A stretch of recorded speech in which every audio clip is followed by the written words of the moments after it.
I faced the sexism at just most absolutely staunchly sexist level and was able somehow to crumple a few of the rocks and stones in the walls and get in. But even getting in was not easy to stay in. The way that they allowed me to know I was a woman was, we don't give her this, we don't advance her there, we don't let her chair the department except when there's nothing else to do. You said Sure. it's never a foregone conclusion that a woman's music will necessarily be programmed or featured. So it's always been essential for me to stay proactive, not only about my own career, but that of other women composers. I was too busy trying to understand what were thought of as the great voices of the 20th century to even care about these things. So I grew up into this gender awareness. I mean, the divide, the gender divide, much, much later.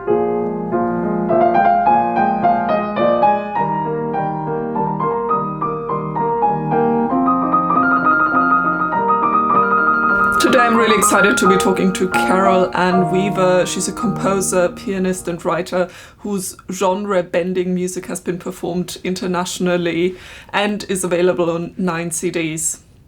She holds a doctorate from Indiana University in composition, theory, and piano, and is music professor emerita at the University of Waterloo in Canada. She's the vice chair of the Canadian Association for Sound Ecology and recent chair of the Association of Canadian Women Composers, ACWC. She has written for and co-edited books about music culture and the environment, and it is such a pleasure to get to talk to her today.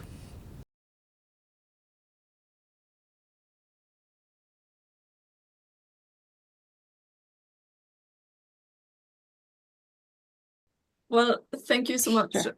Carol, for joining me today to have a chat about your work as a composer, your journey through music, if you will.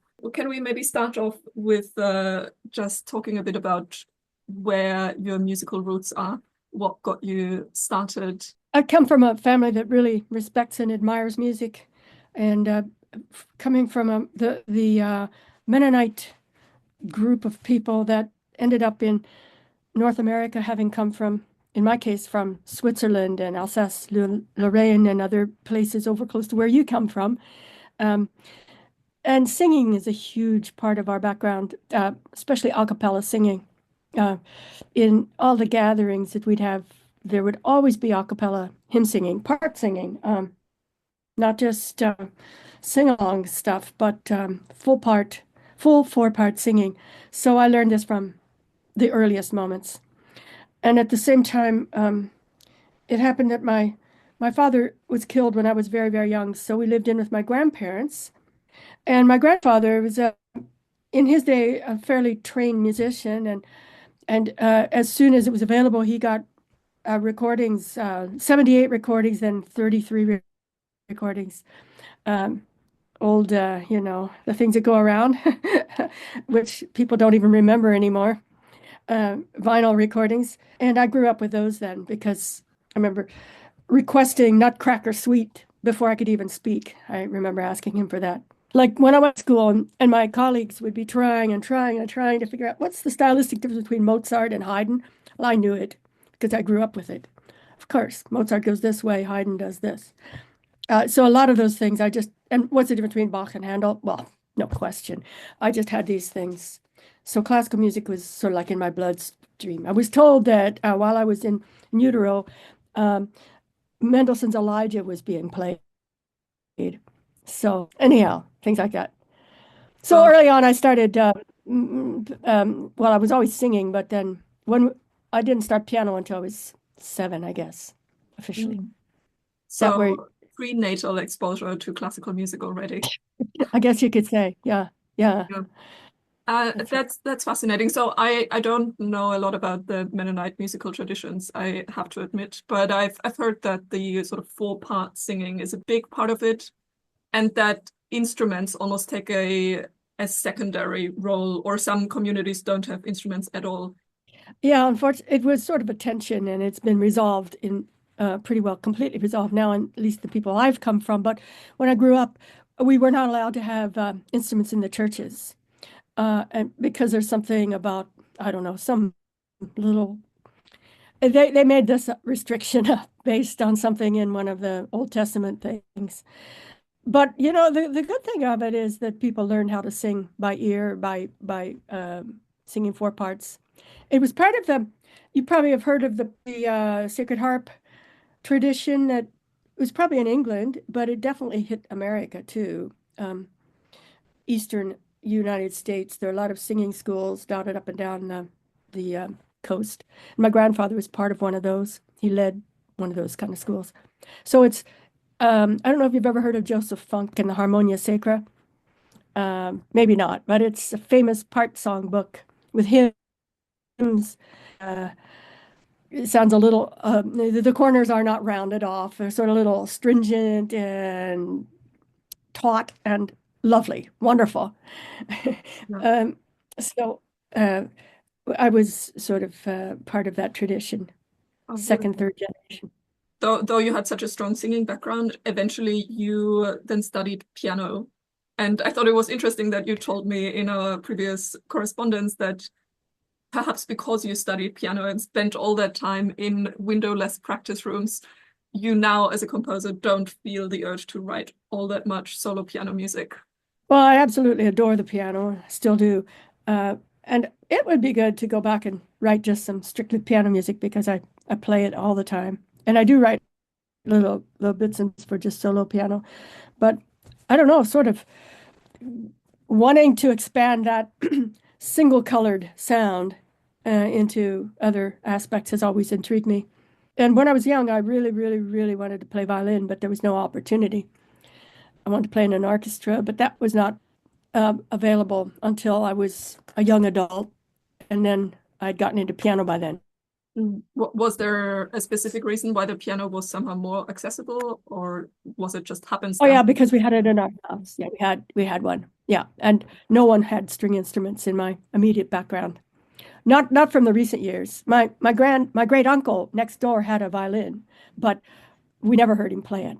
That was from early days when these things weren't restricted. It was just a matter of accessibility. We didn't have the range of instruments that now a kid could go to school and play any old instrument that they want. But back then, um, it was singing, and if you're lucky, you'd study piano, which I was. Or a lot of people were doing it by the time I got there. So one of the things that really struck me listening to the recordings that you have on your website and also looking at the incredibly impressive list of compositions of yours, it's incredibly diverse both stylistically and in terms of the range of instruments you use. Can you explain a little bit how you got from almost exclusively four-part singing tradition to now writing such a plethora of different pieces, not only from the Western classical tradition? I always envisioned being able to write the kind of music that my grandfather would play on his Victrola. It's his record player, like a Mozart string quartet. I thought I would like to write one of those too, or a symphony. So in my mind, I started writing these larger instrument forms when I was quite young, and I still have some musical sketches from back then. So I was always trying to break out from the confines. I was not one to be confined ever, and no matter what. And if I've chosen a tradition, it's because I've seen the value in it, not because I had no choices. But anyhow, I was just I felt the urgency to get outside of that little spectrum. And I went to Indiana University, which was at the time and probably still is touted as the largest music school in the world. Uh, Lots of European professors, piano. I studied with Georgi Shebak and Janos Starker was there, the cellist, and Pressler, Israeli pianist, and Gingold, was he, anyhow, European violinist, first rank, and all these amazing people that were my mentors. And so I was so steeped in the traditional, I mean, the classical music and learning what I had heard since before I was born, that kind of thing. But then at the same time, Indiana University, this is at the Bloomington campus, bastion of both conservative thinking and extremely forward thinking with some of the institutions. Um, at the same time, Indiana also had this jazz program run by Dave Baker. I don't know if you know any of the jazz names in North America, but he was a trombone player. Then his armature had an accident. He couldn't play anymore. So he became a formidable educator, a wonderful, wonderful man. So I'd go to these jazz and watch everybody tapping their toe and stuff, and I couldn't understand it. But it too got in my bloodstream. But I didn't follow it really until really after I left Indiana. That then I thought, yes, but there's jazz, and I've always wanted to learn about that. So then I studied it to, sort of a minor extent, but I started playing it long before I understood it and continued to dip my toes in it. And then worked with musicians, particularly when I went to South Africa. Worked with jazz musicians in Durban, South Africa, where you've probably heard of Dave Brubeck. If jazz, big name in jazz, his son Darius had founded this music school in KwaZulu-Natal, University of KwaZulu-Natal. Anyhow, so I learned firsthand with these people who would sort of help me an authentic kind of music, whether it was jazz or fusion or what. And that was combined with my love, which developed earlier actually, but it was so much one and the same of African music in general. So to me, it's not been a matter of eschewing one or leaving one behind. It's a matter of absorbing many different voices in music that keep me alive, make me want to live into tomorrow, things like that. That's incredible. That's very beautiful. I like that. In preparing for today, I listened to obviously some of your recordings, but also a few of your interviews. And in one of them, it struck me that you specifically addressed interpersonal dynamics, specifically within African music. And you talked about gender and also age groups and how they are somehow treated more equal. Did I understand that correct? Or how do you perceive the difference within these traditions? Oh, that's a great question. If you go into very, very today, I'm not sure if those things are as current as they are in the current music or the popular music, as if you go into the tradition. For instance, the traditional music of Kenya. We went to this big all-day ceremony out in the countryside in Kenya where the young children's group came forward, a women's group, men's group, young men, young women, older women, and they all had different designated musical things that they did.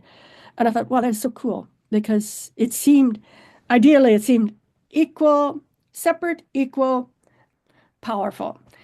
However, I would hate to have to say this, but within the societies themselves, there are remarkable hierarchies and remarkable syndromes of the worst of chauvinism and the worst of masochism that you'd want to find anywhere.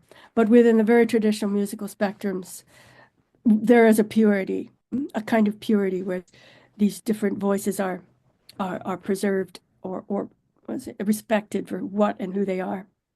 Mhm. So people like you going into ethno, into musicology, and I also did have worked within ethnomusicology as well, just because I was so fascinated.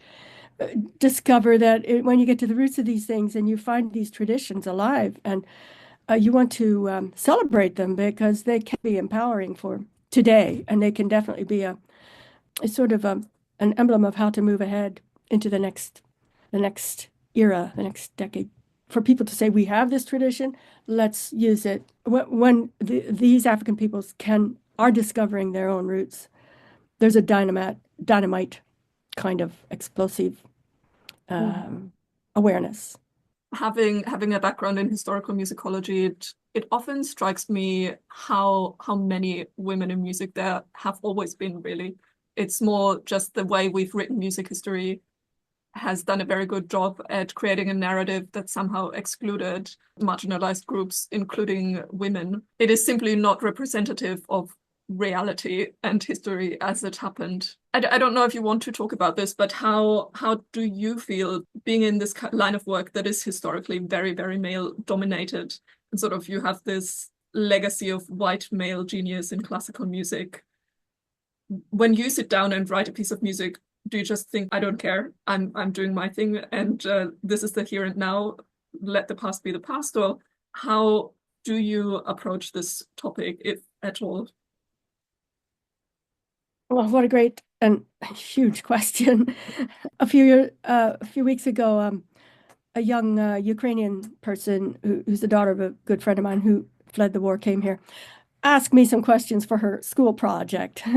And she's 15, whatnot, 16. And one of her very beautiful questions was, what handicaps have you faced and how have you made the most of them? And it was the first time I thought about it exactly like that. Because when I became aware of the huge imbalances, which I had to wake up into it later on when I was a young adult, not that I was thinking that when I was 15. When I woke up to it, of course, it made me angry and terribly angry and even more angry. And and then I realized that there was such a thing as women's empowerment movement, and I could be part of the restoration of women's voice in music. So at those points, I became I don't know, radical, I don't know what that word means anymore, but a very firm musical feminist and have advocated for women in musical endeavors. But when I personally sit down and write music, I'm not thinking about any of that. It's just that something has really touched me, something's moved me. I had this tune that came to my head. I'd love to capture the feeling I had when I thought of this or that.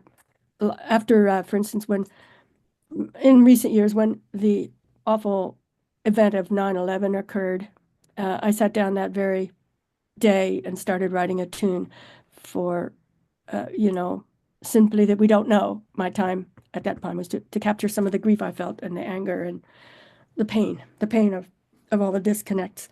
And when I heard that the five Amish girls were shot in cold blood by deranged milk deliverer in Lancaster County, Pennsylvania. And these would be people from my own kind of roots because the Amish and my people hundreds of years ago, and you're all country there in Europe, we're sort of the same people. The slight divisions of we believe in this and we don't believe in that quite. Anyhow, these were my people, and when they were killed, I wrote a song for them again, I think the same day, and played it for an audience, I think 2 days later.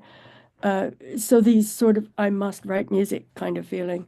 You don't because you're a woman or because you're trying to defy the sexual or the gender inequalities in music. You do it because of your human stance.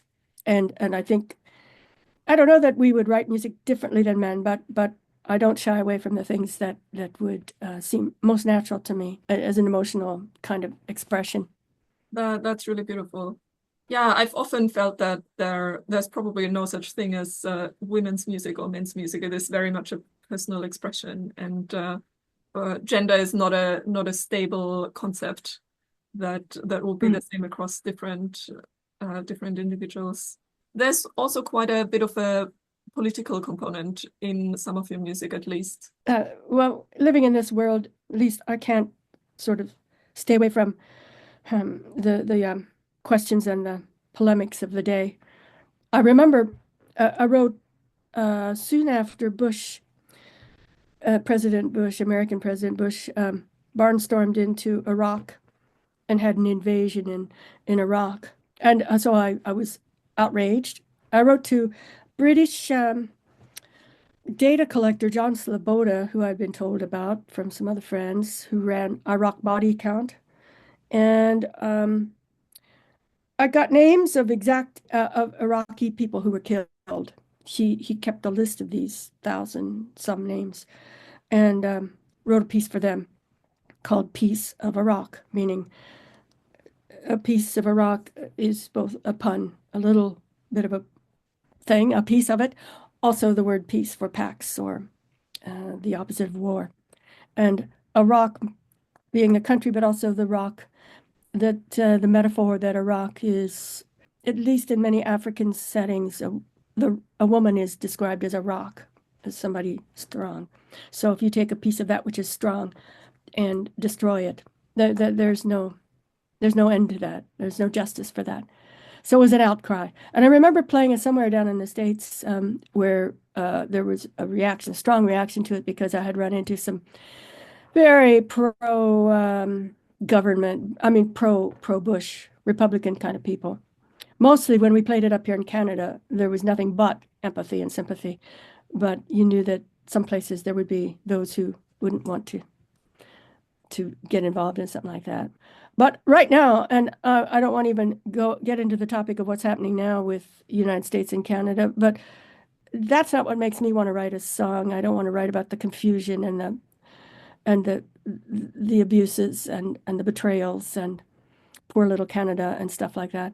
That doesn't inspire me. I don't want to write banner songs. The interview we are doing very much was organized through the Association of Canadian Women Composers. Good. Yeah. I have been waiting to talk to you about. 2 days ago, I had a Zoom with the Association of Canadian Women Composers. I talked about some of these kinds of pieces there, but within that thing, I played for them parts of what I figured my own Canadian national anthem was, which was a piece called Generous Land, where I went around from a sort of an environmental kind of outlook to the different parts of Canada that I've traveled to, that I love dearly, and wrote sort of a love song for Canada. And it got recorded and it's now published, and very, very proud of it. And that's how I would like to celebrate Canada, for instance, right now, seeing it as a beautiful place. Yeah, And I read in your biography that you're also part of so not only the ACWC, but also the Canadian Association of Sound Ecology. Is that correct? right. Yeah. Yeah, I was asked to join their board some years back, and then as chair after chair gave the ghost, and then they pointed to me, say, "Why don't I be the chair?" Because I had done that with the Canadian composers. So now I'm chairing the Canadian Association of so many words, Sonic Ecology, whose acronym is CASE. And I find it just very consonant with my own thought system and belief, and like-minded people and like-minded energies. Is there a component of environmentalism, environmental concern that sparks ideas for you in music, or is that part of the core objective of the association? What are the core concerns for you, or generally for the group? Well, my personal background, of course, is a musical one, but there are a lot of people in the sonic ecology group that aren't particularly musicians, but are theoreticians about the value of sound, and some that do studies. One of them is a member of, or works for Parks Canada, but his is the interest of sound within the natural areas that we have. And hypothetically, we're there to talk about any noise disturbances and sound pollution. But we almost never have time to talk about that. We're always talking about discovering sonically exciting and invigorating places and projects that bring to light. So we're not so much a protest group as we are one of trying to understand and discover the secrets of sound, whether musical sound or just plain down acoustic sound. People are doing all kinds of studies these days on subsonic sounds that animals make, and with certain kind of earphones and programs you can hear it, whales and other life forms. But it excites me because these people are interested in trying to find the value of sound wherever they go and celebrate it. I guess I work best with the sense of what can we celebrate, what can we build on, rather than what can we try to work against and tear down, because then I don't know, then my eyes glaze over and I start sort of losing interest. Maybe talking about the ACWC, the Association of Canadian Women Composers again, you are currently or have also been the chair of that organization? Yes, when I first moved to this part of Canada, having first I came from the States, but I taught in Winnipeg for a while and then moved east here. Within the first year, I became aware of the ACWC when I was getting some music recorded at CBC. And the director, David Yeager, said, "You surely know about ACWC," and I didn't, but the rest is history. I looked them up, got in touch. They seemed to think I would have something to offer them. And almost right away, I became not just a member, but they put me on the board somewhere. And within a few years, then I found myself being chair of that. Then I had my daughter, my dear little baby. And during that time, I was just way too busy to do anything quite that extraneous. At which point, then I stopped being chair, and I was a little, I don't know if you're a mom, but it's 100% takes all your energy. Later on, I was asked to join, join the ACWC chair thing. I was asked by the chair if I would consider it. she had, the current one at the time had tired of all the things she had to do. And so I said, sure, why not? So I did it for a while. I did it for the quota of years and very much enjoyed it. That's my favorite association in the world is the ACWC. I love how it blends and moves together and all the empowerment that it gives to people and the way that it has changed a lot of women's lives, including mine, given a voice. I mean, with this big gender divide between what gets performed and what gets written and the publicity of men's music, etc., the ACWC has provided an amazing platform for women composers. I really loved what you wrote in one of our first emails when we started corresponding, and I'd love to read it if you will allow that. You said Sure. it's never a foregone conclusion that a woman's music will necessarily be programmed or featured. So it's always been essential for me to stay proactive, not only about my own career, but that of other women composers. Is that part of the reason why you first got into the ACWC and also why you stayed and were really, really involved and probably still are? Absolutely. Right. Uh, Back when in the student days, I was too busy learning uh, learning how to write for orchestra and being sure I did, in fact, understand Stockhausen and Alban Berg and Schoenberg and all that stuff. And I was too busy trying to understand what were thought of as the great voices of the 20th century to even care about these things. So I grew up into this gender awareness. I mean, the divide, the gender divide, much, much later. And I'm kind of glad I did, because had I started early on really being a rebel against the fact that there were so few women composers featured in when I studied, I don't know. I'd have been a wreck. Probably be dead now, very frazzled and very, very angry. I was given at the right time, I was given an absolute passion for Richard Wagner, for instance. It lasted as long as it needed to, long enough to pass for orals. And then, okay, let him go. It's often been that way. I've developed a short but very vibrant passion for different passing musical events. And after a while, you let them go.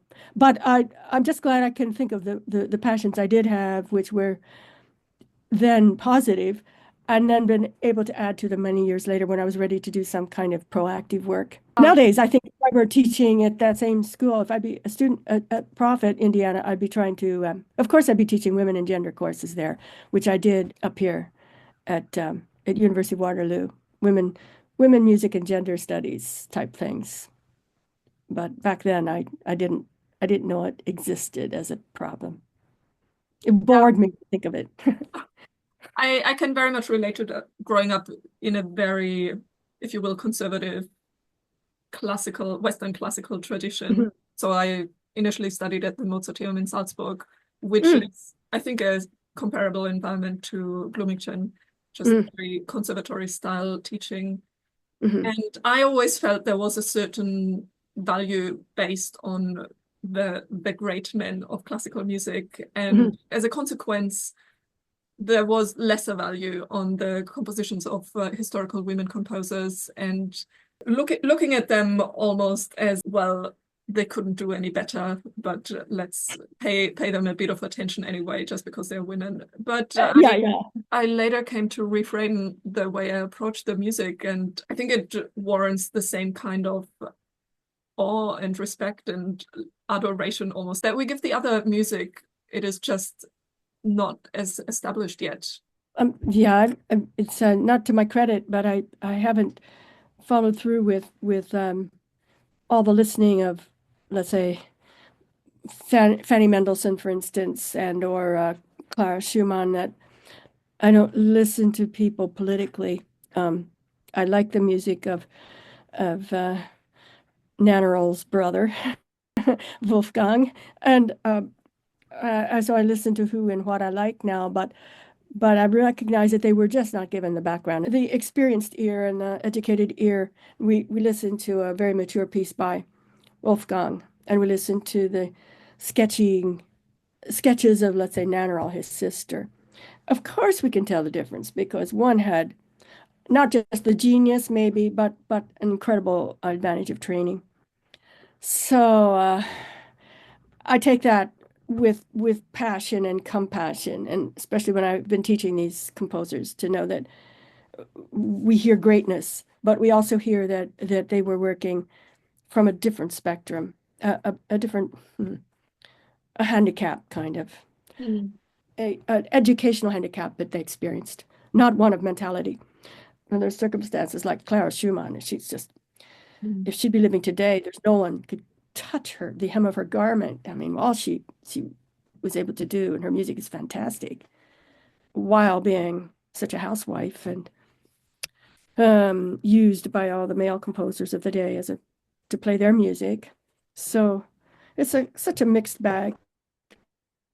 And I'm hopeful that people like you and others who come with the idea of musicology being your passion can unearth yet more about what people like me have not yet known about how some of these women's lives were shaped to allow them to write what they did, but to keep them outside of the main academy, as it were. How do you feel that things have developed and changed nowadays? Obviously, it's not the same as Schumann's days, but still, we find that, as you said, women's compositions continue to be performed less. I mean, you yourself, your pieces are performed a lot, but also I get the sense that you have to put a lot of effort into getting your pieces performed to that degree. I mean, recent studies in the UK have revealed again that the amount of compositions by women played by major orchestras is a fraction of that composed by men. And it continues to be perpetuated, this pattern of gender imbalance on the classical music stage. Mm, Do absolutely. you have any ideas why that continues to be that way, or what is your experience? Well, those questions alone, that alone could take a whole life to answer. When I tried very hard when I came here to Waterloo. I first taught at, oh, you don't know the schools here probably. Wilfrid Laurier, I don't know if you've heard of Mm. University. I had sort of I taught there for several years.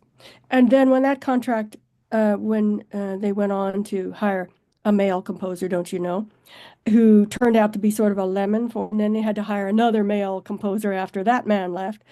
Meanwhile, I was scrambling to find a job. I applied at Waterloo, and for the longest time, it was hard to get in there because, truth be told, they were preferring a male student of mine, former student of mine, who also had a degree from my same place. So my job was to try to prove to them that I was as worthy or more worthy of the job than he was. A rookie he was. Brilliant, but so I mean that was already starting with sort of on the defensive. So when I finally got hired by Waterloo at Conrad Grebel College at Waterloo, one of the first things I did was formulate this course called Women, Music, and Gender Studies. And then I studied all those things. And I would, any spare moment I had, I'd go through the newspapers and write down stats from the different performances that I saw. The such and such symphony was playing so many pieces, and six by men to one by a woman. And I kept statistics, and they're in my filing cabinet over there. I did nothing but that to keep a record of all the stats. And it, of course, filled me with seething anger and seething sense of discontent. I've done what I can to change that. And now I think conductors are trying to be a lot more equal in their hiring of male and female composers. But still, it's almost the advantage, at least it has been. A guy has the sense that he's going to go for this, and he maybe marries a woman who says, "Yes, Joe, you go for that. I'll do all the dishes. I'll take care of the kids. You go into your little studio and you just do your freaking stuff." And us women, we have a baby, we have dishes to wash, we have the woman's world to take care of. And when all that's done, then we can go into our little world and do our stuff. Then we have to prove to others that this is indeed worth their attention. And I don't know, it just, in a sense, doesn't end. And yet, these roles are changing as we speak. But it has come from the place where men are assumed to be leaders in the field. So there's almost like the inbuilt advantage given to the male person in society. It's assumed that he's going to go out and pursue his professional work. So I can imagine, and I've been in these parties where men are talking, one of the questions, who's your favorite Vancouver cellist? oh, mine is so and so. No, mine is meh. They're always argumentative, sort of the polemic of putting out this competitive edge to who conducted the best Philharmonic, New York Philharmonic, Beethoven's Fifth in the past 50 years. Oh, I think it was Bernstein. No, I think it was men with the figures and the facts and the getting it right and knowing where to go to excel in sort of the competitive side of life. And you pass the women, and they're talking about family and who was related to who, and I don't know the whole. I don't want to genderize myself to the point where I have to be interested in certain things that women are always interested in. But I must admit, just right away, I understood why the women were talking about family stuff, because that's probably what I'd be talking about. And at the same time, it did not surprise me the men were talking about money and how to invest and how to get. I thought, holy shit. Most women don't want to waste their time talking too much about business stuff unless, that's their shtick. It's supporting the tradition of we are the successful ones. We have sewed up this market. You women are coming in here as a has to or has run or want to run, wanna be. And there's only so many slots to give. To speak on the other side of the fence about how proactive a lot of institutions have been, and that the institutions do want someone like you. Uh, they didn't want me yet because I didn't get into the wave of let's hire a woman. I was still in the wave of let's not hire a woman unless we have no other choice. It took me about 3 years to get into the University of Waterloo. Sometime I'll write a book about it. But it was the all I faced the sexism at just most absolutely staunchly sexist level and was able somehow to crumple a few of the rocks and stones in the walls and get in. But even getting in was not easy to stay in the and to continue to do well. Once in, the way that they allowed me to know I was a woman was we don't give her this, we don't advance her there, we don't let her chair the department except when there's nothing else to do. We don't give her prominent this is and that's. Let's keep her just teaching all the undergraduates. And I don't know, there were ways. So in my lifetime, I've just experienced so much of it that I'm glad to be out of the academic world. But I'm happy for people like you to see that you're going to be creating a new wave for the future of how you and other women are being fully respected. That's the hope anyway. Sorry, Yeah. that has a long-winded spiel. I deeply appreciate that. And do you feel like that there was a distinct shift from your educational phase to then going into the professional world?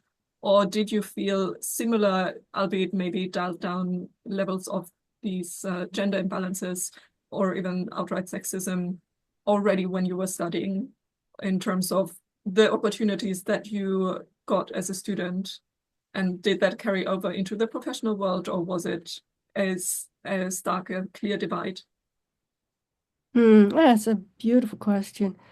I think one reason I was sheltered from having to think about these things until I was actually in the teaching world was exactly what you sort of have implied in half of your one of the alternatives of your question, that as a student, the teachers did not seem to show preference. Thank God, like the German Bernard Haydn, my composition teacher, my work was just as important as was Joe Chang's, who was also in my class, or another name. John Eaton, my American composition teacher, his favorite students were a couple of us women, I know.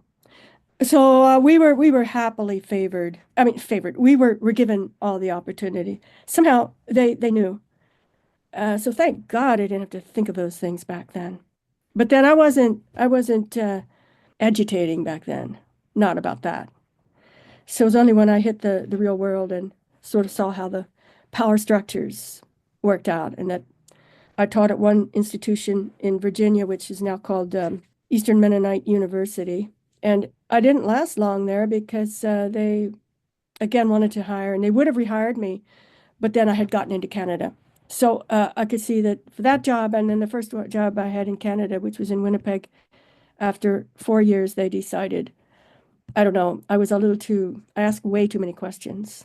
They ended up hiring another woman, but she didn't last.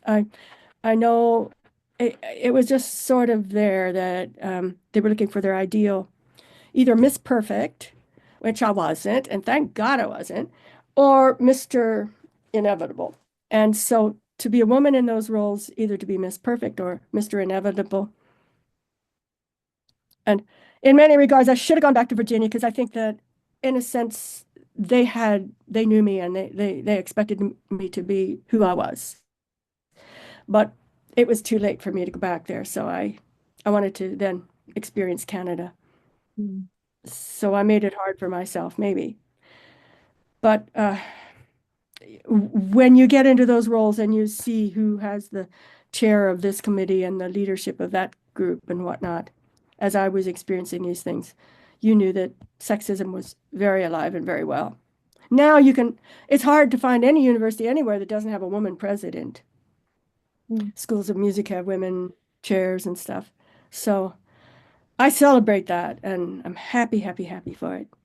It's just that I didn't get to directly glean from some of those advances. A former student who got me thinking about feminism first time, she said, Carol, are you not thinking about gender inequalities? I says, Helen, shut up. I have more important things to do. But then she was right. And I learned later on. At what point in your journey from studying to then going into the academy and being in the professional world, at what point did you start calling yourself a composer, or was that just in from the get-go, you set pen to paper and you felt yourself to be a composer? I think I always felt that that's what I would do. Even before I could write music, I was making up little things.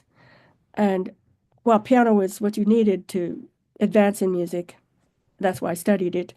I did it because of that I wanted to write music myself. So I'd force my sisters to sing these little things I wrote.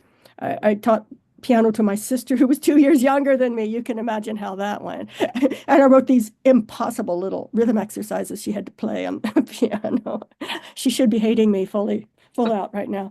But I always considered myself to be a composer, and I made up imaginary people who were composers, and then when I knew I had to be my own imaginary people. And when I was just a little kid, I remember running up and down my grandparents' back little yard, thinking of an orchestra piece I was going to write, or that somebody else in my imaginary world was writing. So even then, I envisioned that's where I'm ending up. To me, it's not been an either or. It's not either a pianist or a practicing musician and or a composer. It's both and.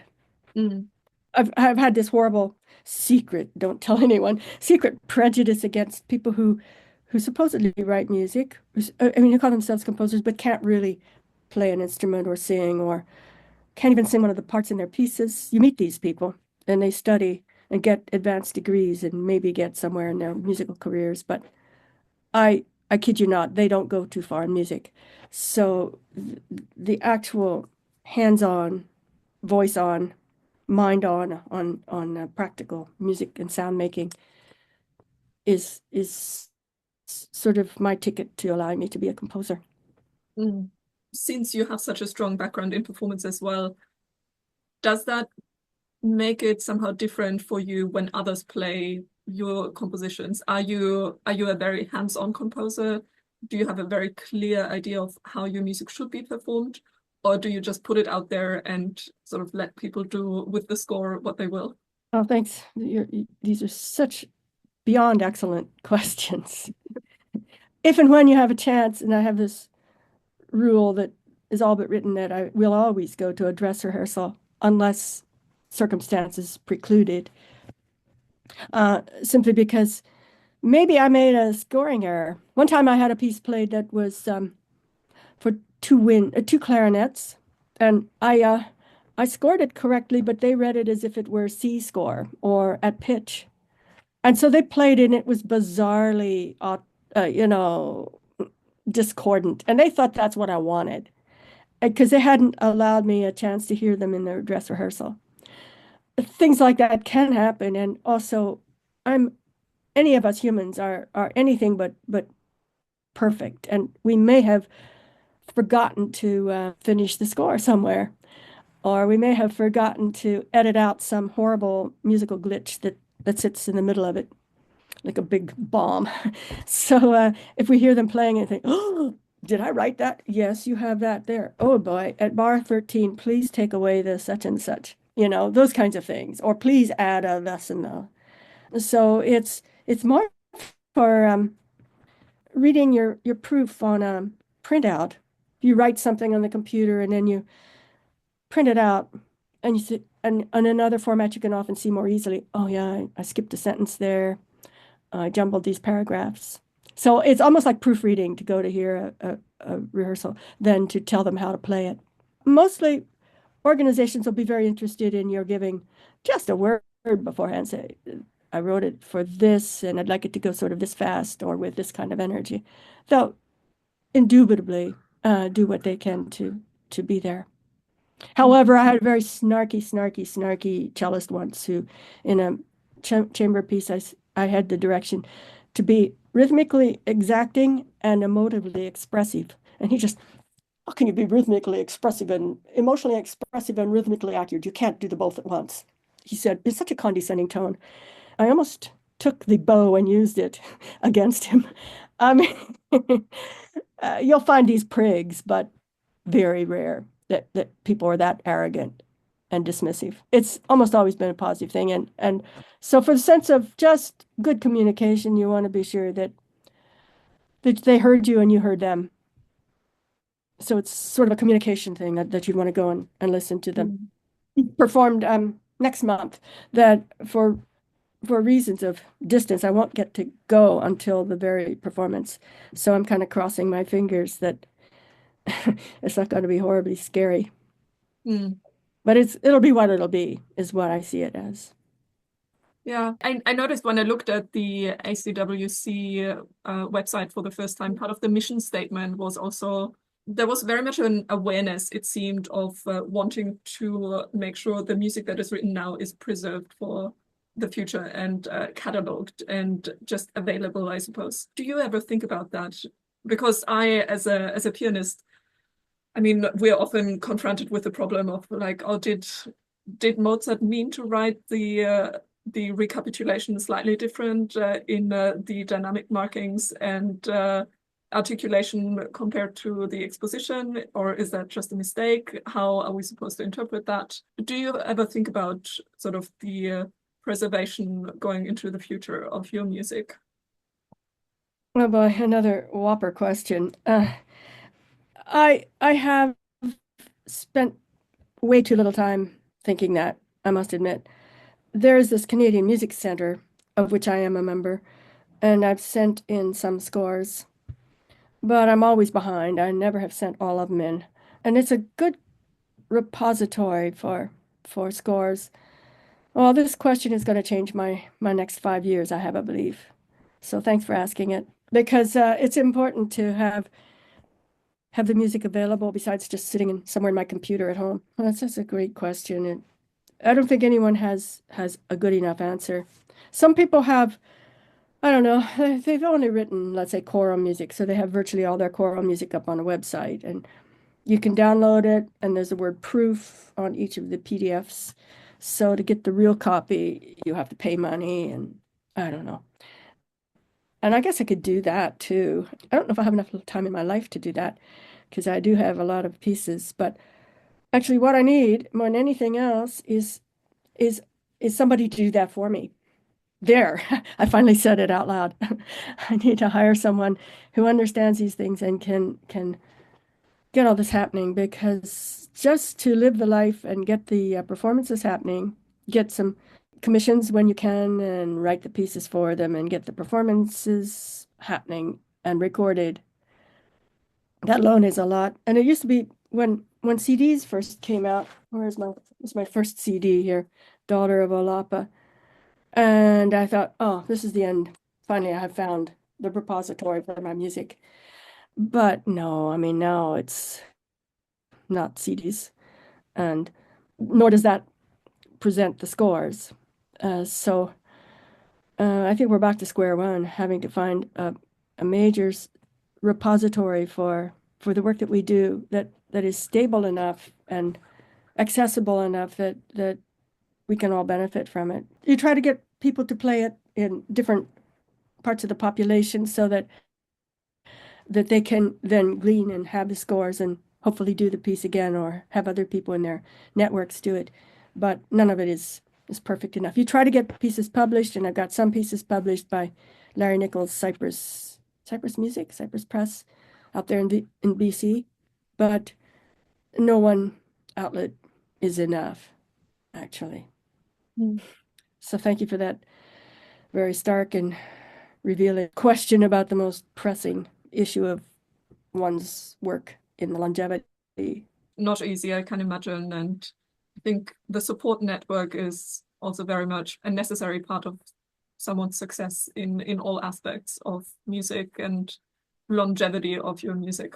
Yeah, I think we've almost come to the end of our wonderful chat. And to finish off the call, we can do a lightning round, sort of quick fire questions with one word answers, or can also be Okay, answers. sure. So what is your favorite instrument to write for? Oh, piano, for sure. What is your favorite piece that you have ever written? Maybe a choral piece called Generous Earth, And Generous Land, that I just talked about as a cappella choir. which piece of yours has gotten the most enthusiastic audience response in your perception? A piece called Dancing River that I've had recorded and performed in different versions. Dancing River. 2 words, dancing. Dancing River. What was your favorite moment as a composer? Oh, I don't know. Maybe finally at a few years ago getting to play in New York City at Symphony Space, playing some pieces that I had written in honor of my mother. I thought, what personal music at the most world famous place I've ever been. And at the same time, what made that so wonderful was that I sensed that everybody in the house was actually listening. They wanted to be there. They wanted to hear it. And what is on your compositional bucket list in terms of genre, type of composition? Well, I love string quartets. I wouldn't mind writing some more. That seems a very natural thing because of my early love of string music. Where do you hope that Western classical music and music composition in general is going? To absorb more of the vernacular and be ever more of a synthesis of music of the folk, music of the people, music of the times, as well as recipient of all the heritage that it has. So long live the classical world, because that's who we are. We're people that remember, like elephants remember, we people remember. That's a beautiful spot to end our conversation on. And thank you so much for taking the time to speak to me and sharing your artistry, your music, your ideas. And I can't wait to hear more of your music, maybe even play it myself if I'm lucky. And I hope you get to write a lot more string quartets. Oh, thank you so much. Your questions have been uncannily brilliant and perceptive and life-changing, actually. So thank you so much for your work. All the best in your pursuits as a musicologist and as a pianist. Hats off to you for both of those. Thank you so much.